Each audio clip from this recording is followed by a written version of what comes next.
Hello, I'm Beth Joey and welcome back to my YouTube channel.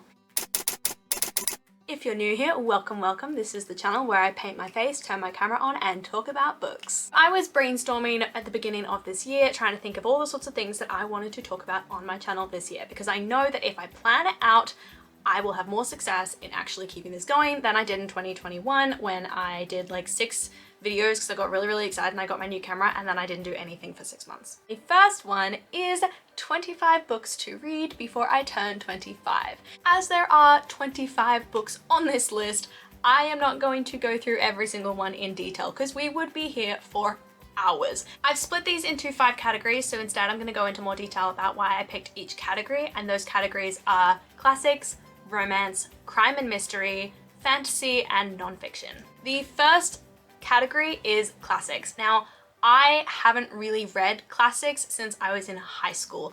I didn't really even read them then. When we were studying Pride and Prejudice, I just kind of watched the TV show rather than reading the actual book. When we were studying Frankenstein, I went through and read the Cliff Notes. I was the worst for not reading the classics I was assigned in school. But now I feel like I've missed out on this just integral genre to literature, and so I am desperate to read a bunch more classics. So I've found 5 that I think would be varied and really draw my interest, but also teach me something a little bit about literature. My first is the classic, which is Pride and Prejudice by Jane Austen. I'm also going to read A Christmas Carol by Charles Dickens. The next one is Little Women by Louisa May Alcott, which is another classic. I haven't watched the movie, but I'm determined to watch that, and then I'm gonna go read the book so I can sort of like pique my interest. Next we have Wuthering Heights by Emily Bronte, and I will admit that part of the reason why I want to pick this up is because it keeps getting referenced in so many books and movies lately. Like, it was referenced in Twilight, it was referenced in the After series, so I feel like I'm missing something by not having read that. And lastly, we have Anna Karenina by Leo Tolstoy, and I think when I googled classics that I sort of really wanted to pick up, this came up as like the best work of literary fiction. And definitely Leo Tolstoy's masterpiece. Next up we have romance, and I just had to pick this because I knew that I had to do a mix of books that I was going to find challenging and then a mix of books that I knew I was probably going to gravitate to and love, and romance is just one of those genres that I tend to gravitate to and love. So the first book that I want to read is Red, White and Royal Blue by Casey McQuiston. Now the reason for this is 1, it's incredibly hyped up and I feel like I'm missing out, and 2, I don't actually read a lot of LGBT fiction. It's not ones that ever sort of appear first when I'm like scrolling through Waterstones. Maybe the algorithm has figured me out to be sort of like a basic romance reader, so I get the same sorts of things over and over again. I'm determined to read some more, and I'm going to start with Red, White and Royal Blue. Next up we have It Happened One Summer by Tessa Bailey. Again, another book that I have heard so much about. It's supposed to be amazing, like grumpy sunshine romance. Next up we have The Invisible Life of Addie Larue by V.E. Schwab, and if you're not already finding a trend here, I'm picking a lot of books that are very hyped up because I feel like I'm missing out because I'm not reading them. Next up we have It Ends With Us by Colleen Hoover. This is a book that I bought recently and I think it features in my Christmas book haul. And lastly, in the romance category, we have The Heart Principle by Helen Hoang.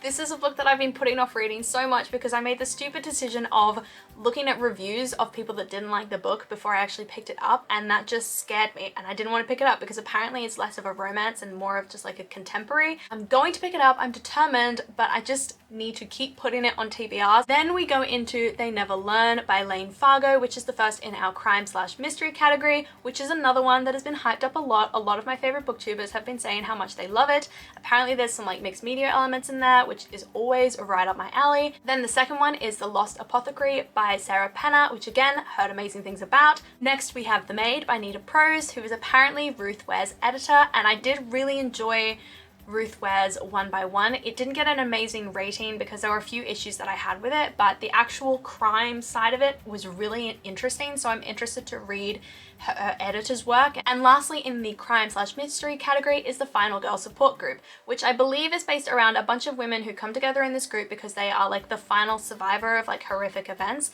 and then all of a sudden pieces of the group start dying and like mysteriously disappearing. Sorry, I was wrong, that was not the last one. Next we have the actual last one, which is Queen of the Tiles by Hannah Alkaf, and I will admit that part of the reason why I want to pick this up is because it's based around competitive Scrabble. Next up is my autobiography, biography, non-fiction section, and the first one that I want to read is Know My Name by Chanel Miller. This one is supposed to be incredible. It is supposed to make you cry, it is supposed to be beautifully written because Chanel Miller is an incredible writer. And if you don't know what it's about the girl involved in the Brock Turner case. I want to know her perspective. I want to know her story and hear her side of things. And I think that's the purpose of this book as well, which is for her to just be like, you heard so much about me in the media. They portrayed me the wrong way. This guy obviously portrayed me a certain way, which wasn't right. Now hear my story. I'm honestly getting like goosebumps just thinking about it. So I am excited to read that. I know it's going to make me cry, so I need to be in the right space before I pick it up. Next up, we have The Audacity by Katherine Ryan, which I believe is, there we go, right behind me. I covered this in a recent book haul video. It's part of the reason why I want to pick it up is just because I love Katherine Ryan, and part of the reason it's on this list is because I bought it and I need to read it. And this is my way, again, of having on a number of TBRs where I go, it's on so many TBRs, you need to read this. Next up, we have Fake Law by The Secret Barrister. Again, I've heard a lot about The Secret Barrister in his books and how he sort of like, not pokes fun at, but makes you aware of certain loopholes in the law that don't make sense. Next up, we have Killing for Company by Brian Masters, which is another book that I own but haven't read yet. It follows the case of Dennis Nielsen, who was a serial killer in the UK.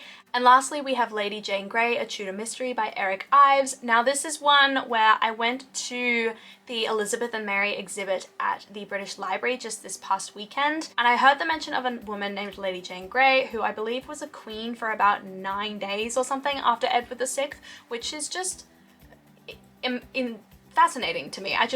How does someone become queen and then get taken off the throne after like 9 days? Also, to have another female queen in such a short period of time, I think is really interesting. And lastly, we have the fantasy category, and you can probably guess the first book in this category if you know me and if you've been watching my videos for a little while, and that is House of Sky and Breath by Sarah J Maas. As I have mentioned before, House of Earth and Blood is the book that got me back into reading, so naturally the sequel's coming out and I need to read it before I turn 25. Next up, we have The Night Circus by Erin Morgenstern, another one that I've had for a really, really long time, but just recently I've started hearing lots about it, so I'm keen to read it. Then we have Scythe by Neil Schusterman, another one where I've been hearing lots more about it recently, and it's been sitting on my shelves for a really long time. And I think the premise of people like defeating death and now everybody being immortal but still needing to balance the population, I think that's quite an interesting premise. Then we have The Gilded Ones by Namina Fauna, another one where it's been sitting on my bookshelf for ages. And then lastly, we have The Cruel Prince by Holly Black. I believe Holly Black has just recently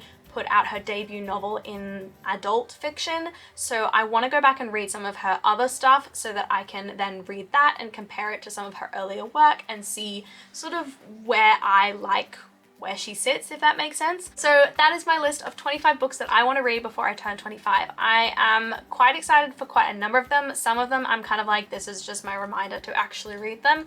Let me know in the comments down below as well if you've read any of these, if you've loved any of these, if you've hated them. If you have a similar list like this, I'd love to know. Other than that, like, subscribe, and hit that notification bell to be notified when I release new content, but you don't have to, don't come for me, I'm sorry.